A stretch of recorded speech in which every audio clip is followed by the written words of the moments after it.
Or how about pie charts, right? From our audience's perspective, what's happening here? Well, it's impossible for them to see the difference between B and D. If we took their perspective and put a little effort in, we could see that changing that to a bar chart is so much easier to read. But we also abuse bar charts.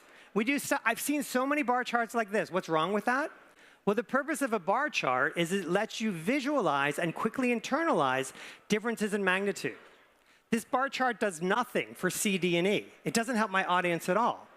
Okay?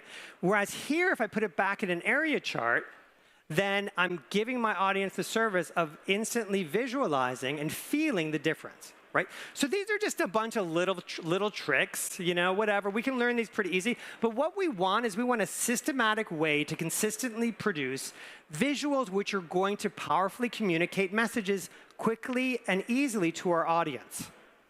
Okay, we want a systematic way. That's when we start to look at things like Gestalt principles. Okay, Gestalt principles are why when I look on the left, I know that that should be read vertically, and when I look on the right, it should be read horizontally. Okay, I want to leverage pre-attentive attributes, which let me dictate and understand where my audience is going to focus. So in a slide like this, I know without a question what the first thing they're going to look at is. Okay, I want to leverage this type of attribute. I want to consistently declutter my visuals so that I'm increasing my signal-to-noise ratio. Okay? And I also want to understand and leverage visual hierarchies. Okay, what's a visual hierarchy? Take a look at this next slide.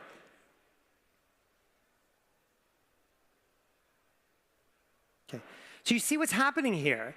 The person who constructed this slide used techniques to guide the audience through the slide in a specific order. Okay, your analyst should be doing this on every slide they create. Every slide they create should have several layers of visual hierarchy. Okay, so these techniques are relatively straightforward. I can train them in about half a day. What's harder is getting the messaging. Okay, the what needs to be addressed. A slide like this, I don't have time to go into it. A slide like this looks great. The messaging is terrible. Okay. With the messaging of this slide, the fact that there's strong growth in all regions, this is an utter fail, even though the slide looks good.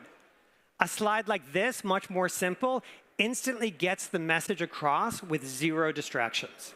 Okay, this is the way you need to do the messaging at a slide level. And at a project level, you need to consistently do elevator pitches and executive summaries at the start so that your team is equipped whenever they run into a colleague at the water fountain, at the coffee station, on the elevator, they can, within 2 or 3 minutes, give a meaningful description of what they're doing and why they're doing and why it's important.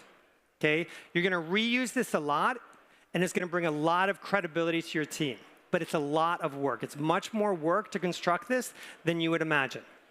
Okay, these two together form the communication skill. And these three are the skills that every analyst should master. As they become more mature, they'll be called on to eventually lead projects. Okay, here I've got to develop skills such as stakeholder management, scoping, resources, setting expectations, and managing risk. Okay, so what I do is in my own work, and when I teach people how to do this, I encourage them to have very systematic scoping where they go over 4 questions, 14 sub-questions, including risk assessment. Risk assessment for AI is pretty detailed and complex. Okay, it's a skill they need to learn if they're going to manage a project. Kickoff meetings, really crucial. I say that because there was a point in my career when I didn't do kickoff meetings, and it caused me a lot of pain. Doing a kickoff meeting for an analytics project, bringing all the stakeholders in, is especially challenging because the nature of these projects is they involve a lot of stakeholders moving in areas they haven't worked before. So it's like herding cats, right? And it's also, there's a lot of ambiguity because there's a lot of novelty in it. Okay? That's why it's really critical to know how to run a stakeholder kickoff meeting effectively, and to sort of keep certain best principles in mind for that. Fifth skill is leading programs. So often in my consulting work, this is what I'm called in to do to help kickstart a program or lead a program on an interim level. Here I've got to look at things like road mapping. Okay, how do I decide what's going to bring the most value without getting distracted by something that's trending but isn't really connected with my strategic goals? How do I do resourcing for staff? How do I choose between technologies? Okay. Here I also need to leverage things like design thinking techniques and lateral thinking techniques, okay, to make sure I'm closely aligned with the business and can come up with innovative ways of thinking. Okay. Often when I do this, I go through a series of canvases, such as the strategizer canvases, to get my stakeholders, the senior stakeholders, together in workshops and develop through the processes. The last one is the careers. This is the last chapter in my book. I usually don't do much training on this. It's something that people are thinking about all the time anyways, right? But there's things like not only how to make yourself marketable, but how to decide what it is that you want out of your career.